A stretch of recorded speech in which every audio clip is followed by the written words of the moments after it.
welcome back to my YouTube channel Frida's Vlog. তো আজি মানে আমার মামা তোর গাত মানে বিশ্ব শান্তির বাবে অস্ত্রপহরণ আয়োজন কৰিছে। তো অস্ত্ৰপহৰটো দোস্ত মই বৰ্তমান তালৈকে যোৱা নাই। মই মানে দোস্ত গম পাই আজি হল ৰবিবাৰ। তো মই মানে এনসিসিৰ পৰা এইমাত্ৰ আহি পালো। তো আহি কিনে মানে গা পা ধুই এতিয়া ফিটফাট ওলালো। তো মামাথিৰ গাঁৱলৈ এতিয়া আমাৰ আইতা আৰু মই যাম। তো গৈ কিনে তাত কেনেকুৱা ধৰণৰ কি কৰিছে আয়োজন কৰিছে তো সকলোবিলাক গম পাবলৈ চেষ্টা কৰিম। আৰু দোস্ত নামতে তো তাত মানে বহুত ধুনীয়াকৈ যা যোগাৰ কৰিছে আয়োজন কৰিছে। তো কেনেকুৱা কৰিছে মই আপোনালোকক ময়ো চাম আৰু আপোনালোককো দেখুৱাবলৈ চেষ্টা কৰিম। তলক তেনেহ'লে আমি ভিডিঅ'টো আৰম্ভ কৰোঁ। তো এতিয়া আহি কিনে দোকানৰ পৰা কিনি ল'লো ধূপ আৰু এতিয়া ধূপখিনি জ্বলাই দিওঁ ৰ'ব।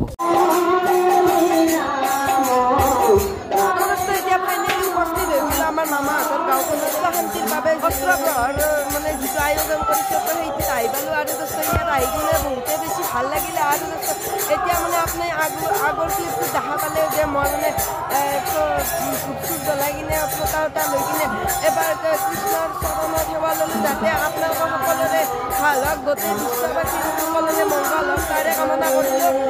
তো দোস্ত মই ইয়াৰে আপোনালোকক সকলোবিলাক দেখুৱাবলৈ চেষ্টা কৰিম। আৰু দোস্ত এতিয়া মই গোটেই মানে অস্ত্ৰপহৰখনৰ এটা অভাৰভিউ দিবলৈ চেষ্টা কৰিম। তো দোস্ত এতিয়া বঢ়াওক মানে মই আহোঁতে অকণমান দেৰি হৈ গ'ল। মানে কিছুমান কাৰ্য নিয়ম নীতি আছিল যেনেকুৱা ধৰি লওক পানী তোলা। তো তেনেকুৱাবিলাক মানে আগতে হৈ গৈছিল। মই আপোনালোকক কৈছোঁৱে যে মই এনচিচিত গৈছিলোঁ। তো তাত মানে অকণমান দেৰি হৈ গ'ল। কিন্তু দোস্ত তাৰে ক্লিপটো মানে এজনৰ লগত আছে। তো মই তেনেকুৱা পৰিস্থিতি হৈছিল আপোনালোকে চাই লওক।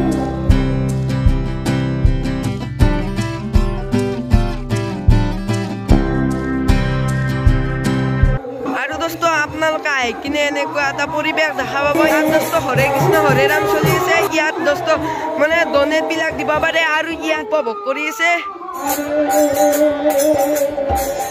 ফাইনেলি লগ পালো ইয়াত ভাল লাগিল। তো আপুনি কি ক'ব এই বিশ্ব শান্তিৰ বাবে অস্ত্ৰপহৰ কৰিছে এই বিষয়ে আপুনি কি ক'ব সমূহ ৰাইজক? আজি ইয়াতে উদয় অস্ত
পাকঘৰটোতে মানে সমূহ ভক্তপ্ৰাণ ৰাইজৰ বাবে ইয়াত ভোগ বনাই আছে। তো দোস্ত এয়া খুৰা আছে, খুৰা কেনেকুৱা লাগিছে আজি আপোনালোকৰ গাঁৱত বিশ্ব শান্তিৰ উদ্দেশ্যে মানে অস্ত্ৰ ব্যৱহাৰ কৰিছে, সেইটো আপোনাৰ অনুভৱ কেনেকুৱা? অনুভৱ আজি বহুত ভালে লাগিছে, আজি মানে বহুত পবিত্ৰ পবিত্ৰ লাগিছে, বহুত সকলোৰে মংগলৰ কাৰণে কৰা হৈছে আৰু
এতিয়া ভোগ খাবলৈ বহি গ'লো। তো দোস্ত এতিয়া মানে দলটো সলনি হৈ গ'ল, অৰ্থাৎ যিহেতু দুটা দল মাতিছিল সেয়ে মানে সেই দলটোৰ পাৰফৰ্মেঞ্চ কৰা হৈ গ'ল, আৰু এতিয়া মানে এই নতুন দলটোৱে ইয়াত মানে হৰে কৃষ্ণ হৰে ৰাম ইয়াত এনেকৈ পাৰফৰ্মেঞ্চ কৰি আছে। তো এইটো দলৰ আপোনালোকে অকণমান চাই লওক।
দিয়া